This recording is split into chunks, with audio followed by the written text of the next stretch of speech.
हे गुरुदेव, नमोस्तु नमोस्तु नमोस्तु। बंधु, आज हम सभी लोग अपनी शंकाओं का समाधान प्राप्त करें, उसके लिए चलते हैं परम पूज्य मुनिवर श्री संधान सागर जी महाराज के चरणों में और विनीत भाव से निवेदन करते हैं कि हे महाराज श्री, आपके माध्यम से गुरुमुख से समाधान की गंगाएं प्रवाहित हो, जिसमें आप प्लावित होकर हम सभी अपने जीवन को धन्य कर सकें। नमोस्तु नमोस्तु नमोस्तु। चलते हैं अपन सीधे सीधे गुरु चरणों में और प्रथम प्रश्न के लिए मैं आमंत्रित कर रहा हूं एरा देवी महिला मंडल। त्रय मुनि राजों के चरणों में नमोस्तु नमोस्तु।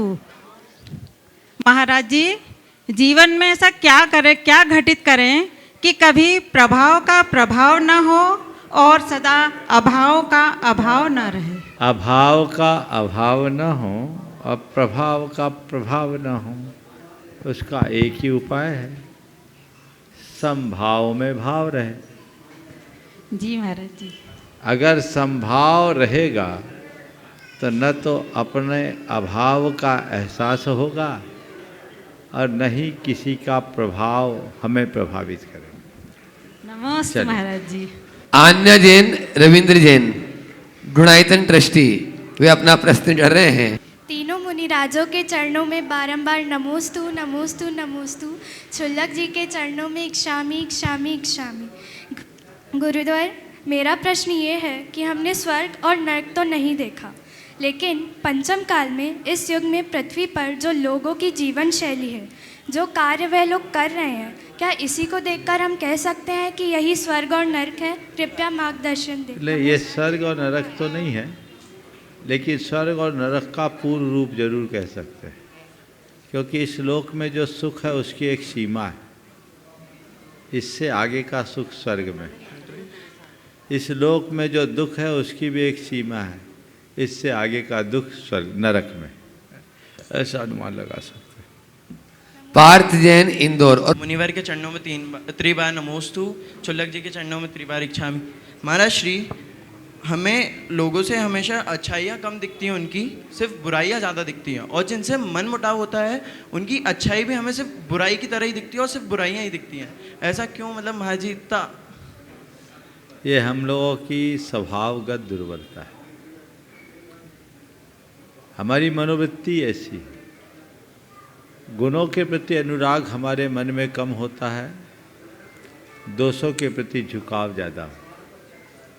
ये जन्मजात संस्कार है, इन संस्कारों को जीत कर हम बुराई से अच्छाई की ओर अग्रसर हो सकते। नमस्ते महाराज। सुप्रिया जी, और उसके बाद में तैयार रहेंगे अपने बीच में अजमेर से सुरेंद्र जी डंडवाल यहाँ पर उपस्थित हैं, वे अपना प्रश्न करेंगे।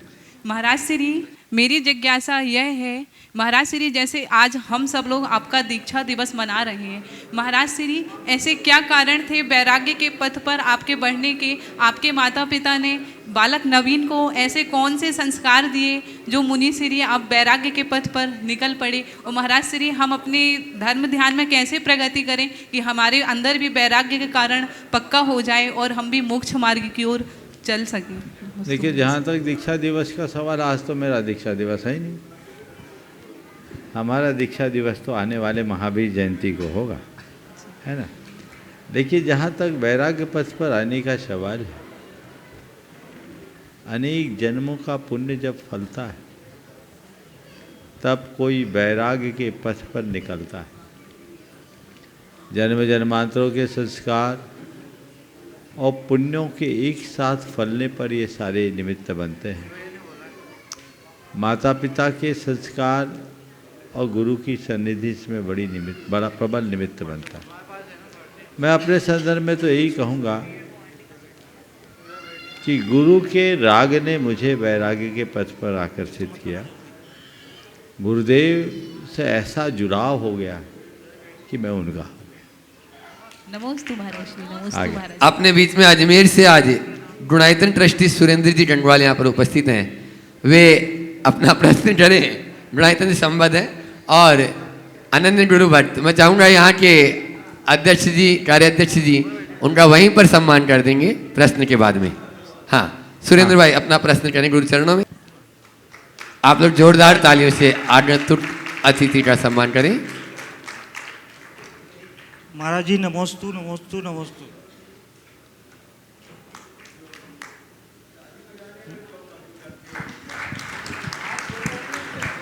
महाराज जी पितृद्रोह, गुरुद्रोह, मित्रद्रोह, राष्ट्रद्रोह ये किस अपराध की श्रेणी में आते हैं और इसका आपस में क्या संबंध है तथा जिन आगम में इसके लिए दंड की क्या व्यवस्था है और इस अपराध से कौन से कर्म का बंध है, कृपया इसका निवारण करें। देखिए, द्रोह अपने आप में पाप है। आपने जिनकी भी बात की, ये वे लोग हैं जिनका हमारे जीवन के प्रति असीम उपकार, पिता का हम पर अनन्य उपकार, गुरु का हम पर अनंत उपकार, मित्र हमारा परम उपकारी होता है और राष्ट्र का हमारे जीवन के निर्माण में महत्वपूर्ण स्थान होता है।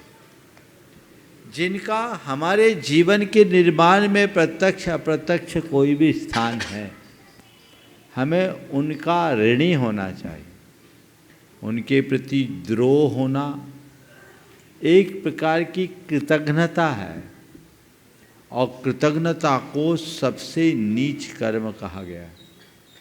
ऐसा कहा गया है कि और सब पापों का प्रायश्चित फिर भी संभव है। कुरान काव्य में ऐसा लिखा कि और सब पापों का प्रायश्चित तो फिर भी संभव है, पर अभागे कृतघ्नि का कभी उद्धार नहीं होगा।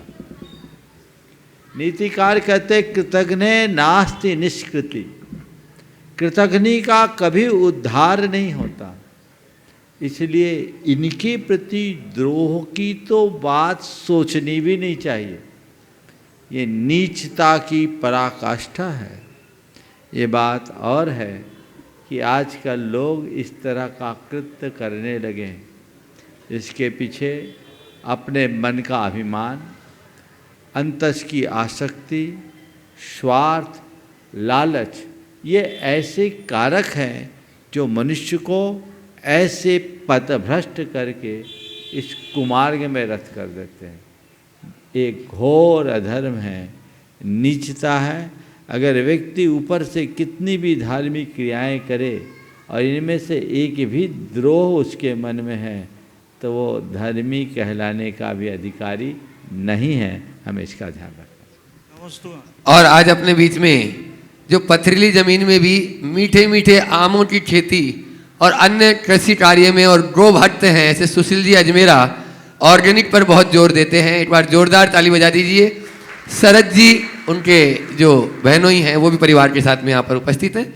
आप अपना प्रश्न और अपनी बात अल्प समय में ही करना है। उसके बाद में अनुभव जी जो शिरोमणि संरक्षक अनुभव अंशुल सराफ तैयार रहेंगे पूरे परिवार के साथ में। राजकुमारी सराफ का पूरा परिवार है। त्रिबार नमोस्तु गुरुदेव। गुरुदेव, पिछली कई चर्चाओं में हमने जब जैविक के ऊपर बात की थी, आप जैविक के ऊपर अपने समाज के, विश्व के सभी लोगों को संदेश दे रहे हैं कि जो भी अनाज खाएं, जो खाद्यान्न खाएं, फल सब्जियां खाएं, कोशिश करें कि कम से कम कीटनाशक डले, कम से कम रासायनिक पदार्थ डले, ताकि आपका स्वास्थ्य अच्छा हो। तो इसी संदर्भ में गुरुदेव के आशीर्वाद से पिछले 6 महीने में मैंने बहुत ज़्यादा तरक्की की है और सिर्फ 6 महीने के 3-3 फुट के 3.5 फुट के आम के पौधों में मैंने इतने बड़े बड़े फल ले लिए, जिसके मैंने आज फ़ोटो भी दिखाया, वीडियो दिखाया गुरुदेव को। ये चमत्कार गाय का है, गुरुदेव का आशीर्वाद है ही, और आचार्य श्री का आशीर्वाद तो बहुत वर्षों से है। तो मेरा सब आज प्रश्न नहीं है, सिर्फ लोगों की जो शंकाएं हैं। मेरे पास बहुत लोगों के फ़ोन आते हैं गुरुदेव से परिचय के बाद, और गुरुदेव ने मेरे बारे में जितना बताया, तो मैं सब लोगों को बोलता हूँ अपनी अपनी घर की छतों पर या जिसके घर के आगे या पीछे कच्ची ज़मीन है वहाँ पर अपनी अपनी सब्जी उगाने का प्रयास करें। और इसके लिए मेरी तरफ से जो भी आपको जो सहायता चाहिए, उसके लिए मेरा एक नया नंबर मैं दे रहा हूँ। बोल सकता हूँ गुरुदेव? हाँ, आप बाद में भी देख सकते हो उसको। 7693931000। फिर से एक बार रिपीट कर रहा हूँ, फिर से बोलो। 7693931000। ये फॉरेस्ट खेती के नाम से नंबर आएगा, तो आप इसमें व्हाट्सअप कीजिएगा मुझे। एक फ़ोन बार नंबर फिर से बोलिए। 7693931000। इसमें मैं सिर्फ आपके व्हाट्सएप पे जवाब दे पाऊँगा, जो भी जानकारी चाहिए वीडियो में या लेख के माध्यम से आपको सारे जवाब दूंगा। अभी संक्षेप में मैं बताना चाहता हूं कि आपको जैविक खेती के बारे में क्या करना चाहिए। लोग बोलते हैं हम घरों में कोशिश कर रहे हैं, लौकी लगती है, फूल लगते हैं, छोटी सी लौकी होती है, मुरझा जाती है और गिर जाती है, फल नहीं आते हैं। अधिकांश लोगों की यही समस्या है। मैं आपको एक ही बात बोलना चाहता हूं, धरती हमारी माँ है। अगर माँ कमज़ोर है तो बच्चा कमज़ोर होगा, बच्चा तंदुरुस्त नहीं होगा। तो हमको सबसे पहले मिट्टी को सजीव करना है। जैविक खेती का मतलब होता है सजीव खेती। तो जिस मिट्टी में जीव होंगे तो वही खेती जैविक खेती कहलाएगी, ऑर्गेनिक फार्मिंग। तो अगर आपकी मिट्टी में जीव नहीं है तो कुछ भी नहीं उगेगा लेकिन फल नहीं आएंगे। तो मिट्टी को सजीव करने का सबसे अच्छा एकदम सरल फॉर्मूला मैं बता रहा हूँ।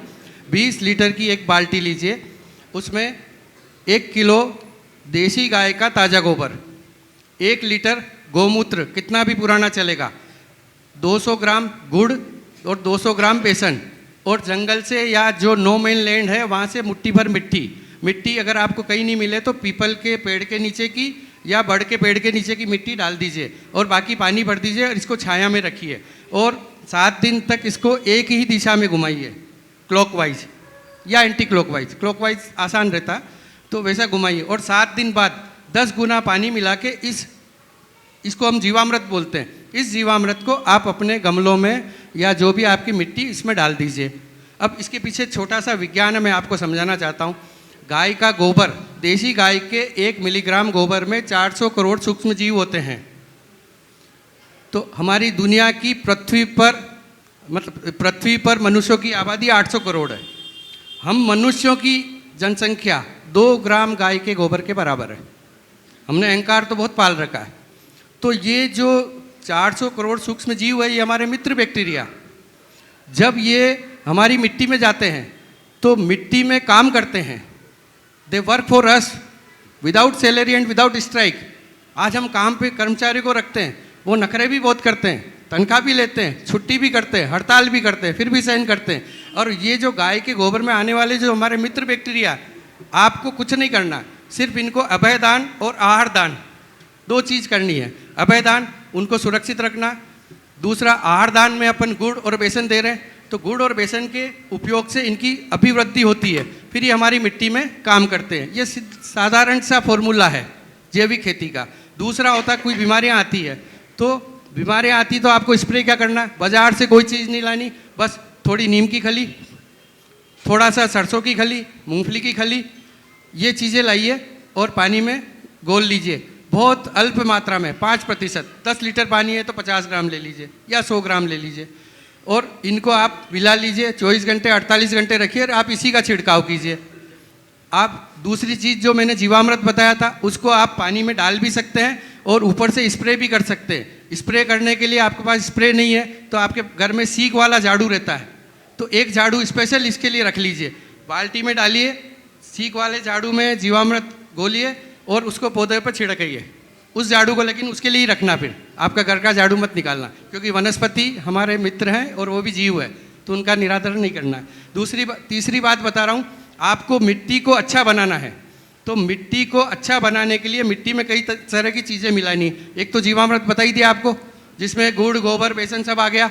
दूसरी चीज़ मैं आपको बोल रहा हूँ, आपके गमलों में राख मिलाइए थोड़ी मात्रा में सरसों की खली और ये नीम की खली डाल दीजिए बहुत कम मात्रा में। और तीसरी चीज़ मैं बता रहा हूँ कि बायोमास, जो सूखा चारा, आपका कोई भी एग्रीकल्चर वेस्ट या पत्तों से जो भी पत्ते झड़ रहे पेड़ के, वो डाल दीजिए। अगर वो नहीं मिले, अभी गन्ने का सीज़न है, गन्ने के रस का जो रस निकलने के बाद जो छिलके बचते हैं, वो छिलके बहुत अच्छा बायोमास है, उसमें मिठास होती है और हमारे जो मित्र बैक्टीरिया उसके लिए बहुत अच्छा भोजन का काम करता है। तो हमारे मित्र जीवों की रक्षा करिए, आपको अच्छे फल मिलेंगे। ये सिंपल से फॉर्मूला है। और भी कुछ जानकारी चाहिए, मैंने नंबर दिए, आप मुझे कभी भी मैसेज करिए, फ़ोन करने की कोशिश मत कीजिएगा, मैं बहुत व्यस्त रहता हूँ इसके लिए। तो गुरुदेव। हाँ, ये हो गया। एक दूसरी चीज़ और बोल रहा था मैं, एक है आच्छादन का ख्याल रखिए, दूसरा है मल्टी क्रॉप कीजिए। मतलब जैसे गमले आपने बड़े गमले कर रखे हैं या ज़मीन आपकी है तो एक ही फसल पे ध्यान मत दीजिए, अलग अलग अलग अलग तरह की फसल कीजिए। 2600 वर्ष पूर्व महावीर स्वामी ने सूत्र दिया परस्परोपग्रह जीवानाम। इसका मतलब होता है विज्ञान जगत में इसको बोलते हैं जैव विविधता, बायोडाइवर्सिटी। मतलब परस्पर एक दूसरे, सभी जीव एक दूसरे पर उपकार करते हैं, तो वनस्पति भी जीव है। ये विज्ञान जगत को हमारे जैन शास्त्रों ने ही बताया है। तो वनस्पति में भी अलग अलग तरह के पौधे होंगे, टमाटर लगाई, मिर्ची लगाई, भिंडी लगाई, गंवार लगाई, और आप दीवार के सारे गमले में क्रीपर डाल के, उसके ऊपर जाल डाल के, नेट डाल के, और इसके ऊपर आप लौकी, तुरई, गिलकी, करेला, ककड़ी, बल्लड़, परवल, कुंदरू कुछ भी लगा सकते हैं। सब फसलें एक साथ आएगी, दीवार के सारे वर्टिकल चलेगी, वो सारी फसलें आपको एक साथ मिलेगी। और जमीन, मिट्टी आपके गमले में कोई भी खाली रहे, वहाँ पे आप पालक, मेथी, धनिया इनके बीज डाल दीजिए। मतलब मिट्टी हमेशा ढकी हुई रहेगी तो आपको फसल अच्छी आएगी। गुरुदेव, मेरा बस यही बोलना था। मैं चाहूँगा एक बार पहले तो सुशील जी अजमेरा का जोरदार अभिनंदन कर दीजिए। हमारे पदाधिकारी जी प्रमोद जी, विजय जी वहीं पर जाके सम्मान कर दें। ये हमारे समाज की एक विशिष्ट प्रतिभा है। ये एक बहुत बड़े उद्योग के धनी होने के उपरांत उन सब से विमुख होकर जैविक खेती की अलख जगाने के कर्म में लगे हुए हैं और बहुत धुनी जीव हैं और बहुत श्रम पूर्वक ये कार्य कर रहे हैं। मैं समझता हूँ ऐसे जुनूनी लोग हमारे बीच आ जाए तो सबका काया पलट हो जाए। आपके सवाल का उत्तर तो बाद में दूंगा, लेकिन आपने जिस संदर्भ को यहाँ उपस्थित किया उस संदर्भ में मैं आप लोगों से कुछ चर्चा जरूर करना चाहूँगा। वर्तमान में आप जो भी खा रहे हैं उसमें जहर है, चाहे वो अनाज हो, चाहे फल हो, चाहे सब्जियां हो या मसाले, सब जहरीले। और इसका कुपरिणाम ये है कि आज आए दिन कैंसर जैसी जानलेवा बीमारियों के प्रकरण सुनने में आता है।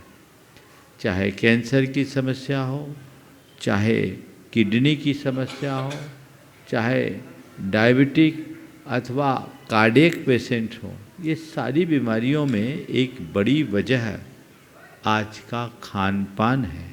बदली हुई जीवन शैली तो है ही, लेकिन जहरीले खाद्य पदार्थ से हमारा शरीर विषाक्त हो रहा है। इसके प्रति बहुत सजगता रखनी चाहिए और सभी को इसमें सावधान रहने की ज़रूरत है। यदि इसके प्रति आप सजग और सावधान नहीं रहेंगे तो हम बहुत कुछ नुकसान कर सकते हैं। सब्जियों के विषय में तो आप देख लीजिए, प्रायः जितने भी शहरों के गंदे नाले होते हैं उनके किनारे खेती होती सब्जियों की और उसकी बड़ी आपूर्ति होती। साथ ही पेस्टिसाइड और इंसेक्टिसाइड की जिस अनुपात में इनका अंधाधुंध प्रयोग हो रहा है ये बहुत खतरनाक है, ये गुड साइन नहीं है। पेस्टिसाइड का अंधाधुंध प्रयोग का दुष्परिणाम ये निकल रहा है कि माँ के दूध में भी डीटीटी का परसेंटेज आने लगा। तो कुल मिलाकर आप प्रकारांतर से जहर खा रहे हैं। अनाज तो फिर भी धुल जाता है, लेकिन सब्जियां और फल बिल्कुल बहुत ज़्यादा, उसमें पेस्टिसाइड की जगह इंसेक्टिसाइड का इस्तेमाल ज़्यादा होता है, तो वो और घातक है। इसलिए इनके प्रति पूरी समाज में एक चेतना जागृत होनी चाहिए। सरकार भी जैविक खेती को बढ़ावा दे रही है, लेकिन अभी उतना समाज में वातावरण नहीं बना। तो मैं तो आप सबके सेहत को ठीक बनाए रखने के लिए एक सलाह देना चाहता हूँ। आपकी घर पे 400 वर्ग फुट का भी अगर छत है तो आप अपने घर के लिए ज़रूरी सब्जियां उगा सकते हैं। सुशील जी ने एक बहुत अच्छा कार्यक्रम रखा है अपने हाथ में जो समाज के लिए बहुत अच्छा है। आप इनको नंबर दीजिए, ये आपको गाइड करेंगे कि आप अपने घर में किचन गार्डन कैसे बना सकते हैं। आप करिए, थोड़ा सा श्रम कर लो। बाज़ार से सब्जी लेने जाओगे, घंटा भर लग जाएगा। घर में रोज़ आधा घंटे का समय दे दो, आपकी गार्डनिंग भी हो जाएगी और ज़रूरत की सारी चीज़ों की आपूर्ति होगी, आपकी सेहत भी सुरक्षित रहेगी। बहुत सारे लोग ऐसा करने लगे हैं, इसे प्रोत्साहित करना चाहिए और सब लोगों को जिनके पास अपनी जगह है उनको ये प्रयोग करना चाहिए।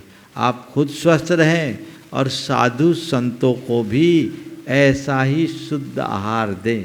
हम लोगों ने तो ये व्यवस्था बना दी कि शुद्धि में भी ये बुलवाते हैं कि हमारे द्वारा तैयार भोजन जैविक है, शुद्ध है।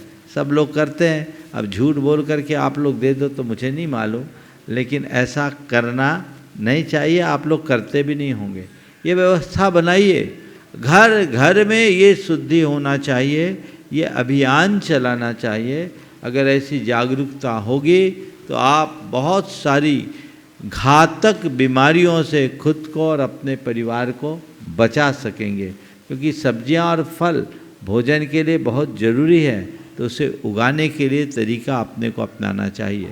हम तो किसान भाइयों से भी कहेंगे, हमारे समाज में बहुत सारे लोग हैं जिनकी लंबी चौड़ी खेती है, वे जैविक खेती को प्रोत्साहित करें, उस पर थोड़ा ध्यान दें। ये लाभकारी भी है। पहले 2 साल थोड़ी सी दिक्कत होती है, तीसरे साल से 3 गुनी फसल आ जाती है। अभी एक किसान भाई आपके भोपाल के ही कटनी के हैं, उसने बताया उसने गेहूं बोया और जैविक सरवती गेहूं 25 गुना आया, अनुमान से ज़्यादा 25 गुनी फसल जैविक खेती। यहीं आपके सीहोर के पास उनकी खेत है। तो ये चीज़ें बहुत ध्यान देने योग्य है। तो लोगों को इनके प्रति जागरूकता होनी चाहिए और ये एक अभियान चलना चाहिए। इस पर हम ध्यान नहीं देंगे तो हम बहुत कुछ खो देंगे। सबको, पूरी समाज को, संपूर्ण मानव जाति को अपनी सेहत के प्रति जागरूक होना चाहिए। हम लोग बिहार करते हैं, अब तो कई जगह देखते हैं कि पहले कीटनाशक डालते हैं, बाद में बीज बोते हैं। और कीटनाशकों के इस अंधाधुंध प्रयोग से क्या हो रहा है कि कीड़ों का रेजिस्टेंस पावर तो बढ़ रहा है, धरती खराब हो रही, अनाज पर उसका असर पड़ रहा है, फसल पर उसका असर पड़ रहा है। इसलिए हर बार दवाइयाँ और तेज से तेज तर डाली जाने लगी। इसलिए इनका बताएं। और इन्होंने एक प्रोग्राम बनाया है, बहुत जल्दी वो कोर्स चालू कर रहे हैं, जिसमें चालू हो गया, चालू करने वाले हैं, जिसमें 6 महीने की ट्रेनिंग देंगे विथ हॉस्टल फैसिलिटीज़। आप हमसे कृषि मित्र बनने की डिग्री लीजिए, डिप्लोमा लीजिए 6 महीने की, और आपको जॉब दिलाएंगे। आप लोगों के यहाँ जाकर के काम करें। बहुत सारे बेरोजगार लोगों को ये सुविधा होगी। आप उसके लिए बता दीजिए एक 10 सेकेंड में। ये सब कुछ निःशुल्क होगा। मेरी आवाज़ आ रही? हाँ, आ रही है। 6 महीने का कोर्स होगा जिसमें रहना, खाना और शिक्षा सब निःशुल्क होगी। और श्रमदान बताता हूँ, सब बताऊँगा, आप चिंता मत कीजिए। और नंबर है ही वैसे आपके पास। तो इसमें सब कुछ निःशुल्क होगा। और जो श्रमदान करेंगे बच्चे, उनके हाथ से खेती करवाएंगे, उनसे खुद से उत्पादन करवाएंगे, और वो जो श्रमदान करेंगे उनकी हाजिरी लिखी जाएगी और उनको श्रमदान का पैसा भी मिलेगा। और 6 महीने बाद उनका कोर्स होने के बाद में 5-5, 10-10 की टीम बच्चों की, उनको हम ज़मीन उपलब्ध कराएंगे। ऐसे बहुत बड़े बड़े किसान हैं, हमारे मित्र हैं, और बड़े बड़े उद्योगपति जिन्होंने ज़मीनें ले रखी, कुछ कर नहीं रहे, तो वो बोलते हैं आप कुछ कीजिए। तो उन ज़मीनों पे ये उत्पादन करेंगे। तो इनको ज़मीन के लिए इन्वेस्टमेंट करने की ज़रूरत नहीं, बस अपने को, उनको लगन होनी चाहिए। और पहला इनको संकल्प लेना पड़ेगा व्यसन मुक्ति का। जो व्यसन मुक्ति आप तो अपने इंस्टीट्यूट का नाम, इंस्टीट्यूट कहाँ है और कोर्स का नाम बता दो। हम ये खरगोन ज़िले में महेश्वर तहसील है, इंदौर से 80 किलोमीटर दक्षिण में है, नर्मदा जी के पास में है। और वहाँ हमारा 25 बीघा की एक पहाड़ी है, उस पर हम शुरू कर रहे हैं। और इसका कोर्स का नाम, इंस्टीट्यूट का नाम हम रख रहे हैं आचार्य विद्यासागर कृषि शोध संस्थान। और इस पाठ्यक्रम का नाम हमने रखा है प्रामाणिक विद्या। बहुत जोरदार ताली बजा दीजिए सुरेश जी के लिए, जो कई बेरोजगार और बहुत ही अच्छा। प्रश्न तो मेरा है, अगर आप आज्ञा दें। हाँ, प्रश्न कर लीजिए आप। गुरुदेव, विश्व के एक महान वैज्ञानिक हुए निकोला टेस्ला, जिनके नाम करीबन 300 पेटेंट हुए। निकोला टेस्ला ने बहुत उल्लेखनीय काम किए, जैसे वायरलेस सिस्टम, आजकल जो मोबाइल टावर वगैरह ये चल रहे हैं उनकी टेक्नोलॉजी से डेवलप हुए हैं। उन्होंने ही हमारे ट्रांसफार्मर सिस्टम जो है, एसी करंट है, ये सब उनकी देन है। तो निकोला टेस्ला उनके पिता क्रोएशिया के थे, ये उनके पिता कैथोलिक चर्च के फादर थे, मतलब कट्टर ईसाई परिवार। और बाद में जाके निकोला टेस्ला ने मांसाहार छोड़ के शाकाहार जीवन अपनाने की सबको सलाह दी। उसके पीछे उन्होंने विज्ञान से कैसे जोड़ा वो मैं आपको 1 मिनट में बताना चाहता हूँ। उन्होंने कहा कि ब्रह्मांड को अगर हमको समझना है तो इसकी एनर्जी, इसके वाइब्रेशन और इसकी फ्रिक्वेंसी को समझना पड़ेगा। तो सारा खेल ब्रह्मांड का एनर्जी, वाइब्रेशन और फ्रिक्वेंसी पर होता है। तब उन्होंने बताया कि जो मांसाहारी जो लोग हैं वो जो मांसाहार के लिए जीवों का उत्पीड़न करके उनका भक्षण करते हैं, उनके उत्पीड़न से जो लो वाइब्रेशन जो रिलीज होती है, नकारात्मक ऊर्जा जो रिलीज होती है, उसके कारण इस ब्रह्मांड में भूकंप, सुनामी और इस तरह की भयंकर आपदाएं आ रही है। तो हमारा जैन दर्शन पहले से बोल रहा है और विज्ञान जगत भी उसको बोल रहा है।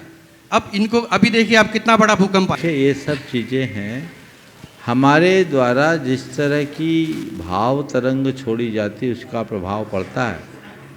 एक सिद्धांत विकसित हुआ विशोलॉजी, जिसमें इब्राहिम, बजाज और एक और 3 विद्वानों ने मिलकर, वैज्ञानिकों ने शोध किया, जिसमें ये बताया कि कत्ल खानों से होने वाले कत्ल के बाद जो पशुओं की कराह निकलती है उससे धरती पर क्या असर पड़ता है।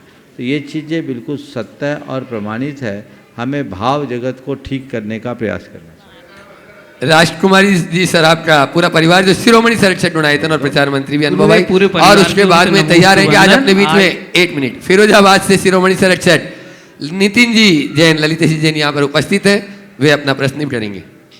मंच पे आसीन त्रय मुनि राजों को नमोस्तु नमोस्तु नमोस्तु, छुल्लक जी महाराज को इच्छामि इच्छामि इच्छामि। हे मुनिवर, मेरा क्वेश्चन है कि ऐसे कौन से कर्मों की परिणति होती है जिसके फलस्वरूप स्त्री पर्याय जन्म लेता है, और इस पर्याय से किस तरह मुक्ति मिल सकती है? मेरे शंका का समाधान कीजिए महाराज। देखिए, स्त्री पर्याय को इतनी निकृष्ट पर्याय क्यों मान रही? अरे स्त्री ना हो तो पुरुष को जन्म कौन देगा? बोलो, सभी स्त्रियां स्त्री पर्याय से मुक्त हो जाएगी तो इस धरती में बचेगा क्या? इसलिए मैं आपसे कहना चाहता हूँ, स्त्री पर्याय को कभी खराब मत मानो। आप नारी हो, नारायण की जननी बनने का श्रेय केवल नारी को मिला, इसका गौरव होना चाहिए। मुक्त होना है तो संसार से मुक्त होने का प्रयास करो। ये मत सोचो कि आज जो स्त्री है वो अनादि से स्त्री है और अनंत काल तक स्त्री रहेगी, और ये भ्रम भी मत रखो कि जो आज पुरुष है वो अनादि से पुरुष है और अनंत काल तक पुरुष बने रहेंगे। ये जितने पुरुष हैं अनंतों बार स्त्री बन चुके, नपुंसक बन चुके, और आज जो स्त्री के रूप में दिख रही हैं अनंतों बार पुरुष और नपुंसक भी बन चुके। ये तो संसार का खेल है। जब तक अज्ञान है तब तक संसार है। इस बाहर के चोले को बिल्कुल न देखे, अंदर के तत्व को पहचानने की कोशिश करें, भेद विज्ञान जगाएं, आत्माश्रित दृष्टि विकसित करें, तभी कुछ सार्थक हो। महाराज जी, कल हमारे यहाँ 2 मुनिराज के आहार हुए थे, तो क्या वो पूर्व जन्म में चारण रिद्धिधारी मुनिराज थे क्या? हमें तो ऐसा वो लगा थे चाहे नहीं थे, तुम यही मानो कि चारण रिद्धि थे। अपने बीच में फिरोजाबाद से नितिन जी जैन जो शिरोमणि संरक्षक है, अपने पूरे साथियों के साथ में, और मैं चाहूँगा यहाँ के अध्यक्ष और कार्याध्यक्ष जी चौधरी परिवार वहीं जाकर उनका सम्मान कर दें। और उसके बाद में रवि जी मड़वैया शिरोमणि संरक्षक तैयार रहेंगे, जो आज विशेष दिन भी उनके जीवन का है। मेरे जीवन के मार्गदर्शक मेरे गुरुदेव को मेरा तथा मेरे परिवार तथा फिरोजाबाद दिगंबर जैन समाज की ओर से त्रिबार नमोस्तु नमोस्तु नमोस्तु। महाराज जी, मेरी शंका ये है कि भगवान के दर्शन करने का सही तरीका क्या है? देखो, भगवान के दर्शन करने का तरीका सबसे पहले तो जब भी भगवान के दर्शन करने जाओ तो मन में ये बात बिठाओ कि मैं भगवान से मिलने जा रहा हूँ। दर्शन का मतलब क्या होता है पता है? दर्शन का मतलब क्या होता है? हाँ, भगवान के प्रति अंदर से कृतज्ञता। दर्शन का मतलब होता है भगवान से भेंट करना, मुलाकात करना, उनसे मिलना। भगवान को देखने थोड़ी जाते हैं कि बैठे हैं कि भग गए, सो रहे कि जग रहे। दर्शन का वास्तविक अर्थ है भेंट, मिलन। तो हम भगवान के दर्शन करने जा रहे हैं यानी भगवान से मिलने जा रहे हैं। अब मिलने जा रहे हैं तो अपनी मानसिकता, भाव दशा बदलनी चाहिए। आप किसी अधिकारी से मिलने जाते हो तो क्या करते हो? धड़ल्ले से उसके चेम्बर में घुस जाते हो क्या? नहीं। क्या करते हो? मन बना करके जाते हो, फिर सीधे से चपरासी से पूछते हो साहब का मूड कैसा है, ठीक है ना? फिर जाओगे, सलीके से बैठोगे, पहले से सोचोगे क्या, कितना, कैसे बोलना है, क्योंकि सामने वाला एक बड़ा अधिकारी है, यहाँ थोड़ी सी चूक हमें बड़ा नुकसान कर देगी, है ना? जी। तो मेरा कहना है जब एक अदने से अधिकारी से मिलने के लिए आप अपनी भाव दशा में इतना बदलाव ले आते, तो जो 3 लोक के अधिपति हैं उनसे मिलने के लिए ऐसे हाथ हिलाते जाओगे तो क्या पाओगे? हाथ हिलाते आ जाओगे। अहो भाव से भर के जाओ, अपने आप को अभिभूत महसूस करो। आहा, कितना सौभाग्यशाली क्षण है कि मैं भगवान के सन्निधि में आ रहा हूँ, उनकी शरण में आ रहा हूँ। और आप लोग बोलते हो ना, धन घड़ी यूं, धन दिवस यूं ही, धन जन्म मेरो भयो, अब भाग मेरो उदय आयो, दरस प्रभु जी को रख लियो। गदगद भाव ऐसा मन में आना चाहिए। मयूर हरस ऐसो भयो मनुरंक, चिंता मनी लयो। ये जो पंक्तियां हैं, इनके भाव अगर अंदर से प्रकट होने लगे तो जीवन में अलग आनंदानुभूति होगी। तो हम जब भी दर्शन करें इसी तरीके से करें। मैं चाहूँगा एक बार नितिन भाई का जोरदार अभिनंदन करें।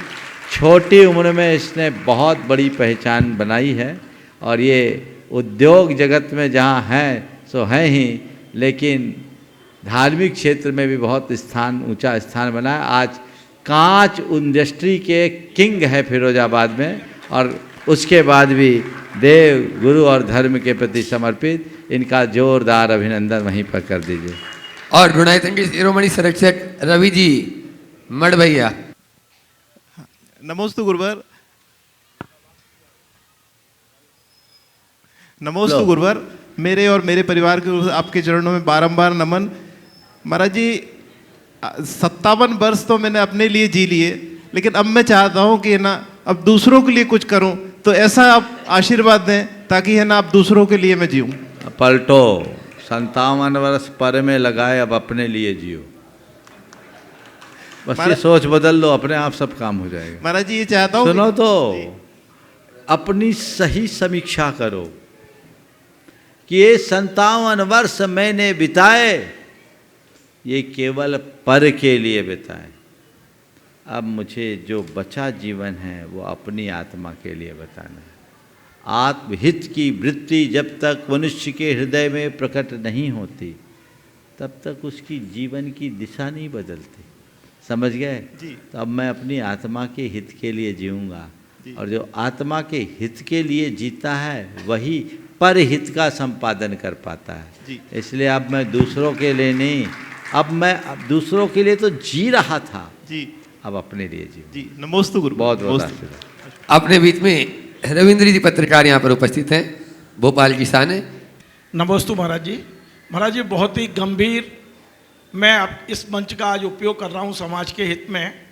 महाराज जी, एक घटना पिछले दिनों हुई है। थोड़ा सवाल यदि लंबा हो जाए तो क्षमा करना। गुना की घटना है, हमारी समाज की घटना है महाराज जी। एक अनुपम और अलका दोनों धार्मिक हैं, दोनों ने महाराज जी की पीछी ली थी। महाराज जी अभी 14 फरवरी को उनके घर में जो 15 साल का बच्चा था उसकी मौत हो गई थी। माँ को विश्वास नहीं हो रहा था कि ये सुसाइड कर सकता है। उसने पुलिस से बार बार कहा, पति पत्नी ने, कि हमारे बच्चे ने सुसाइड नहीं किया, इसकी हत्या हुई है। जब पुलिस पर दबाव आया तो महाराज जी पुलिस ने उस अलका जिसने पीछी ली थी उसे हत्यारण बताकर जेल में डाल दिया। महाराज जी मैं अभी सिद्ध चक्र महामंडल विधान करके निकला और बाहर वो पूरा परिवार रो रहा था मंदिर में। मैंने संकल्प लिया कि मैं कोशिश करूं और मैं गया, ग्वालियर गया, आईजी से बात की और आईजी डीआईजी दोनों की मीटिंग में ये बात निकल कर आई कि इसके साथ अन्याय हो रहा है परिवार के साथ। महाराज जी दुख इस बात का है कि एक भी समाज का व्यक्ति उस परिवार के साथ खड़ा नहीं हुआ और हमारे तमाम दिगंबर जैन सोशल मीडिया पर चल रहा है हत्यारिन हत्यारिन हत्यारिन। एक माँ अपने 14 साल के उस बेटे को कैसे मार सकती है? अब जब जांच शुरू हुई है और अब डीआईजी इस तरह का अधिकारी जांच कर रहा है। आज दोपहर में मेरी बात हुई और डीआईजी ने मुझे यह आश्वासन दिया है कि अगले 3 दिन में बहुत कुछ निकल आएगा। 169 करके एक धारा है, वकील साहब बैठे हुए हैं और वो पाक साफ निकलेगी। महाराज जी हमारा सब इतना सा निवेदन है आपसे कि हमारी समाज इतनी अनाथ क्यों हो गई है? हम क्यों एक दूसरे के साथ खड़े नहीं होते हैं? दुख में खड़ा होना हमने बंद क्यों कर दिया है? आज पूरे देश में कभी किसी परिवार पर भी संकट आ रहा है महाराज जी, हम लोग तालियां तो बजाते हैं पर एक दूसरे के कंधे से कंधा मिला के क्यों नहीं आ पाते? एक महिला जो पीछी ले सकती है, क्या कोई भरोसा कर सकता है कि अपने 15 साल के बच्चे का गला घोट के मार सकती है? ये सब चीजें हैं महाराज जी, बड़ा कष्ट होता है ये सब सुन के। जी नमस्ते महाराज जी, मैं समाधान चाहता हूँ आपसे। आपने जो बात यहाँ रखी है बहुत दुखद है। जी महाराज जी। और मुझे लगता है कि समाज अनाथ नहीं, समाज संवेदनहीन होते जा रही है। इस तरह की घटनाएं और घटनाओं के प्रति इस तरह की प्रतिक्रियाएं समाज के संवेदनहीनता को प्रकट करती है। मुझे तो इसके विषय में कोई ख़ास जानकारी नहीं थी। 2 दिन पहले आपसे ही मुझे मालूम पड़ा कि इस तरह की कोई घटना हुई। संयोग से गुना की ही एक अधिकारी आज मेरे पास आए। मैंने उनसे जब चर्चा की तो उन्होंने भी लगभग वही बात की जो आज आप कर रहे हैं। तो ये बात बहुत ही गंभीर और सोचनीय है। सबसे पहले तो मैं ये कहूँगा, जैसा आपने बताया कि समाज के सभी सोशल मीडिया में माँ को हत्यारिन करार दिया गया। पहले तो मैं पूरी समाज को ये कहना चाहूँगा, तथ्यों को ठीक तरीके से जाने समझे बिना कोई भी खबर प्रसारित करना बंद करें। जो भी ऐसी खबरें हैं इसे बंद करना चाहिए। मैं इस पूरे प्रकरण से अनभिज्ञ हूँ, लेकिन जैसा आप लोग बता रहे हैं उसके आधार पर मैं ये कह सकता हूँ कि एक तो बेटे को खोया और उसके ऊपर उसके साथ साथ उसे ही हत्यारिन करार कर दिया गया। उस माँ पर, उस पिता पर, उस परिवार पर क्या बीतती होगी, ये सोचने की बात है। और वह भी तब जब सामने वाले ने किसी साधु की पिच्छी ली, जैसा आप बता रहे। आचार्य श्री के हाथ से लिए। तो ये बहुत गंभीर और संवेदनशील मुद्दा है। समाज को ऐसे मुद्दों को गंभीरता से लेना चाहिए।